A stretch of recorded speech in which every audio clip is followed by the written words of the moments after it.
Hello, friends. This is Dave Hurwitz, executive editor at ClassicsToday.com. Well, this is our 3-year anniversary. Not precisely, it was actually a couple weeks ago, but I was kind of busy. So, anyway, yes, May, what's this, 2020? Was that the year we started? 2021, 22? Yeah, something like that, in the middle of the COVID pandemic. I got this channel going because I needed something to cheer me up, and I wanted something to cheer you all up, and I hope we're all cheered up, and we'll be cheered up for many years to come. 3 years, we just hit 25,000 subscribers, and there are 2,500 plus, like 2,558 or something like that, 45, I don't know, 2,500 plus videos. I really never thought in a million years that this is where I would be 3 years later. And I owe it all to you, to your support, to your friendship, to your comments, to your snarkiness, to your cantankerosity, to the wonderful insanity that is the world of classical music, even to the record labels that create the product for us to fetch about and celebrate as often as not. Really, it's been quite a journey, an amazing journey. And I have no intention of stopping. So many things have happened in the past 3 years. We've been through the pandemic. I've moved. You're going to soon meet, in the next few months, the new overflow room, which will be overflowing. I finally got renovations done to the house. I mean, it's just a totally different thing than where we were when we started. And I was in my little one-bedroom Brooklyn apartment. And that's gone. I now have 2 new cats and just so much music to talk about. Oh my goodness. It's unbelievable. You know, I said earlier this week that we would be talking about the Trevor Pinnock box and the Bernard Haitink big box, and we will. Indeed, we will. But I came home last night from being in the city doing my day job, and look what was here. Wait a minute. I'm not doing this right now, but maybe later today or, shortly. The Lorin Maazel box, the complete DG recordings. I mean, and we just did the Sweelinck box and the Liszt Orchestral Works box and the Messiaen box and the Michel Corbeau's second box.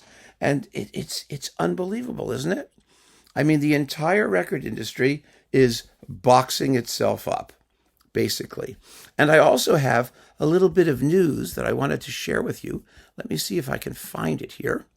It came in rather recently, and it concerns Vox recordings. Let's see here. From Mr. Klaus Heymann at Naxos, which now owns Vox. I asked if he could share this information, and he said, yes, we can. And here it is. There we go.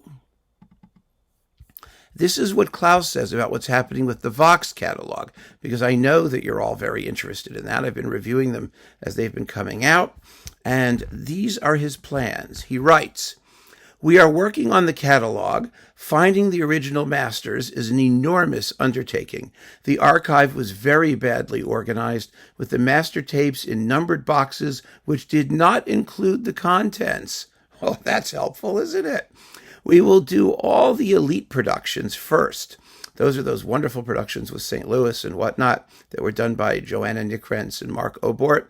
And then all the most important recordings as individual CDs. Many of the best recordings had been hidden in boxes for too long. Once they have all been duly reviewed and listened to again, we may package them in modern boxes again. We will probably do the Klein Schubert piano music again and other treasures. So there you go. That is what the plans are for Vox, and that's really quite exciting. Hopefully those things will appear all as physical product, because I'm a physical kind of guy. I'm materialistic. I like stuff. I just built a new overflow room to put all the stuff in, and we'll be able to talk about these and many other recordings for like centuries to come. You know, I kind of prepared for this. I knew streaming was coming. One of you just asked me, what's going on? How are you going to deal with streaming and all that stuff? Well, I've been reviewing things that are released as streaming product.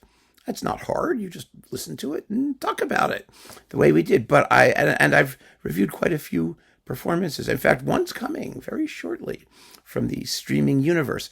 But I have enough CDs to last me for the rest of my life.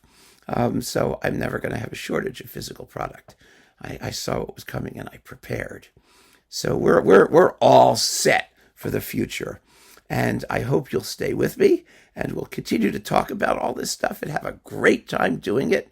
We'll think up some new series. We'll find new ways to address this. We're going to save the universe of classical music from the evil god Cankrazans, who wants to destroy all but one work per composer. It's all going to be fine. Some of you have asked me, and I just want to end with this about, how I see things developing, because some people are so miserable in the world of the arts and culture and all that stuff. I do not understand how anybody can look at all of this crap out here and all the stuff that's available and not be optimistic. Things will change. Things always change. The way we absorb and digest music, the way that it's provided to us, the way that it's marketed and advertised, all those things will change. They will always be a mess. It's been a mess since the dawn of time, but it hasn't stopped. It won't stop. It can't stop. It's too enjoyable. There's too much great stuff. There's too much money and momentum behind the industry. Performers will always bitch and moan that there's never enough money. The labels will always say they're going broke, but they will find a way.